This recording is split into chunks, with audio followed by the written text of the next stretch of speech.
లోక్సభ ఎన్నికలకు నువ్వు దూరంగా ఉండు, నీకు సంబంధం లేదు అని కేటీఆర్కి వార్నింగ్ ఇచ్చాడు అంటూ కూడా ఒక వార్త ఇప్పుడు సోషల్ మీడియాలో చక్కర్లు కొడుతున్న నేపథ్యంలో అసలు ఈ వార్తలో వాస్తవం ఉందా లేదా అనే అంశానికి సంబంధించి మనతో మాట్లాడేందుకు ప్రముఖ సీనియర్ జర్నలిస్ట్ దుర్గా కుమార్ గారు మనతో ఉన్నారు. సార్తో మాట్లాడదు. సార్ నమస్తే. సార్ నమస్కారం కృష్ణ గారు, మన వీక్షకులకు కూడా నమస్కారం. సార్, లోక్సభ ఎన్నికలకు నువ్వు దూరంగా ఉండు, నీకు సంబంధం లేదు అంటూ కూడా కేటీఆర్కి వార్నింగ్ ఇచ్చారని, కేటీఆర్ కన్నీటి పర్యంతం అయ్యారు అంటూ కూడా ఒక వార్త ఇప్పుడు సోషల్ మీడియాలో చక్కర్లు కొడుతూ ఉంది. ఏంటి సార్ అసలు ఈ వార్తలో వాస్తవం ఉందంటారా? అంటే కృష్ణ గారు, ఏదైనా వార్తలో వాస్తవం ఉందా లేదా అనేది ముందు అసలు యాక్చువల్గా ఏం జరిగింది అనేది మనం ఆలోచించాలి. ఇక్కడ కేసీఆర్ ఉద్యమం టైంలో ఆయన ఒంటి చేతి మీద ఉద్యమం నిర్వహించాడు. ఆ తర్వాత అప్పుడు ఈయన ఇక్కడ లీడ్ కూడా కేటీఆర్ గారు అమెరికా నుంచి వచ్చాడు, తర్వాత జాయిన్ అయ్యాడు. ఈమె కూడా కవిత గారు కూడా ఫస్ట్లో ఏమీ అంత సురుగ్గా లేదు, తర్వాత వచ్చింది.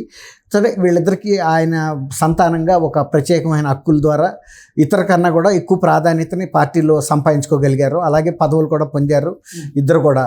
కానీ దీంతో ఏమైందంటే ఇది ఒక కుటుంబ పాలన అయిందనే ఒక విమర్శ కాంగ్రెస్ పార్టీ బలంగా తీసుకెళ్ళింది.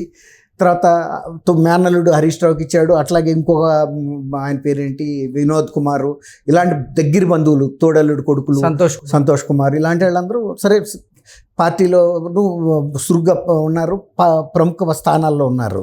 ఉండేటప్పటికి ఒక కుటుంబ పాలన అనేది పార్టీ క్యాడర్లో ఏర్పడింది, ప్రజల్లో ఏర్పడింది, ప్రతిపక్షాల్లోనూ ఏర్పడింది, మిగిలిన అన్ని పక్షాల్లోనూ ఏర్పడింది. అది కొంతవరకు 2 టర్మ్స్ రాక అదేం పెద్ద ఎఫెక్ట్ చేయలేకపోయింది.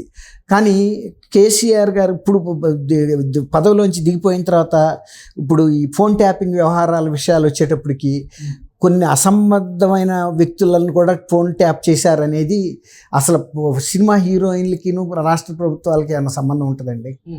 వ్యక్తిగతంగా సినిమా హీరోయిన్లు ఎన్నో మాట్లాడుకుంటారు, ఎన్నో పనులు చేసుకుంటారు, ఎన్నో సినిమాల్లో నటిస్తారు, వాళ్ళ ప్రైవేట్ లైఫ్ వాళ్ళకు ఉంటుంది.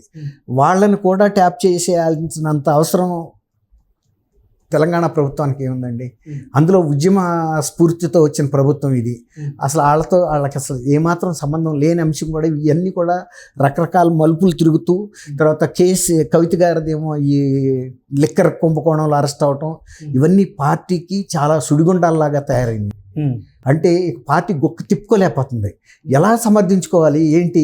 అసలు ఫోన్ ట్యాపింగే తప్పు అనుకుంటే అసలు రాజకీయాలతో సంబంధం లేని, ప్రజా జీవితంతో సంబంధం లేని కొంతమంది సినిమా హీరోయిన్ల ఫోన్లు ట్యాప్ చేయటానికి ఈ పోలీస్ విభాగానికి ప్రజల సొమ్ము ఖర్చు పెడుతున్నది. ఆ ట్యాపింగ్ ఇన్స్ట్రుమెంట్ కొన్నదిను కొన్ని ఏదైనా దేశ భద్రతకో రాష్ట్ర భద్రతకో సంబంధించిన అంశాలంటే వేరే మాట.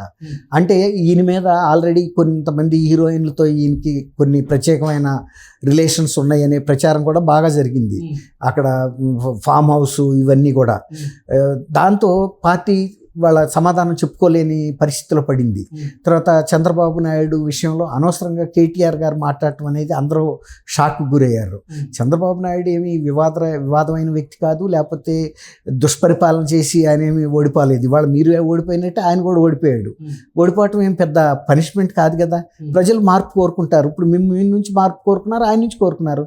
మళ్ళీ రేపు జగన్మోహన్ రెడ్డి గురించి మార్పు కోరితే ఆయన వస్తాడు, రేపు రేవంత్ రెడ్డిని మార్పు కోరుకుంటే మళ్ళీ మీరు కూడా అధికారంలోకి వస్తారు. ఇదంతా ఒక సైకిల్. ఎవరిని మనం తక్కువ అంచనా వేయటానికి వీల్లేదు.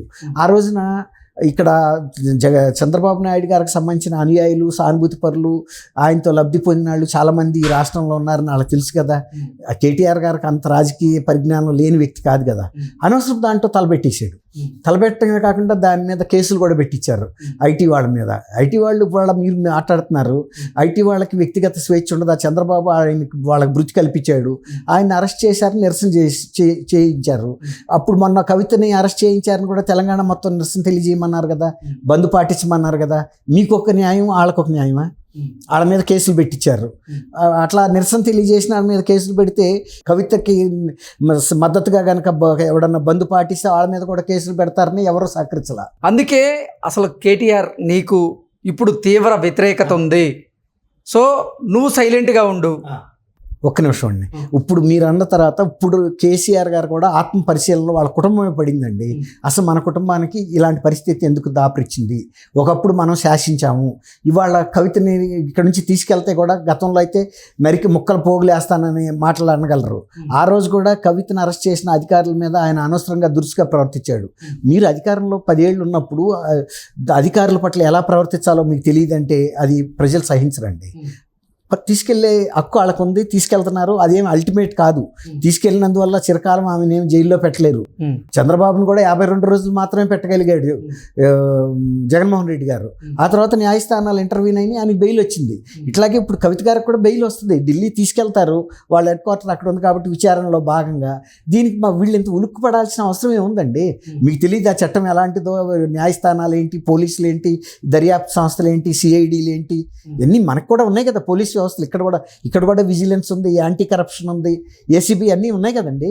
కేంద్రానికి ఎన్ని హంగులు ఉన్నాయో రాష్ట్ర ప్రభుత్వానికి కూడా ఇంచుమించుగా అన్ని హంగులు ఉన్నాయి. అట్లాంటివన్నీ మీరు కూడా ఉపయోగించారు. ఇప్పుడు రేవంత్ రెడ్డిని కూడా మా రాత్రిపూట జుట్టు పట్టుకుని ఈడ్చుకెళ్ళిపోయిన దృశ్యాలు మీరు చూడలేదా?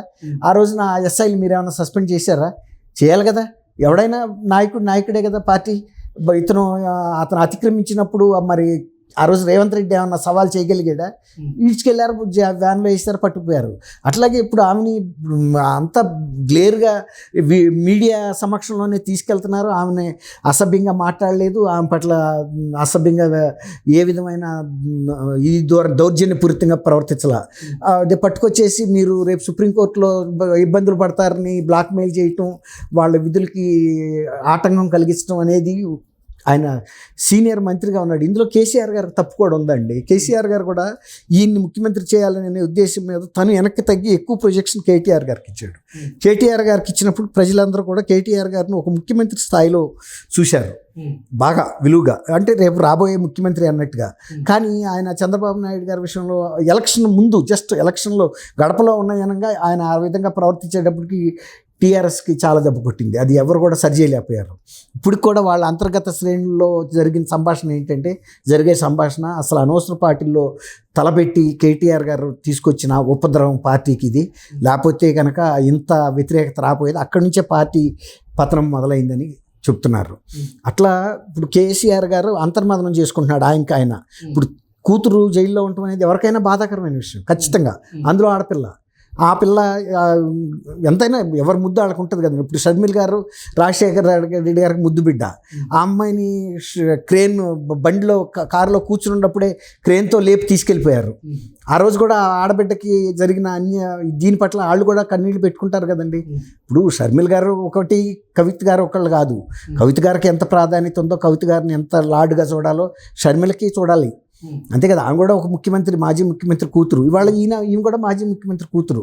మరి ఇప్పుడు అరెస్ట్ చేసి వెళ్తున్నప్పుడు కేటీఆర్ గారు ఆ విధంగా ప్రవర్తించడం కూడా ఎవరు కూడా హర్షించలేకపోయారు. ఇవాళ ఆ రోజు వాళ్ళు బహుశా నోటీసులు కేసు కూడా ఫైల్ చేస్తారు. ఇప్పుడు ముఖ్యమంత్రి, మాజీ ముఖ్యమంత్రి అయినా కూడా చట్టం ముందు ఎవరైనా సమానమే. వాళ్ళు సిబిఐ కనుక గట్టిగా కేసు ఫైల్ చేస్తే కేటీఆర్ గారు కూడా, కవిత గారిది ఒక కేసు, కేటీఆర్ గారిది ఒక కేసు, తిరగాల్సిందే, తప్పదు ఎవరమైనా.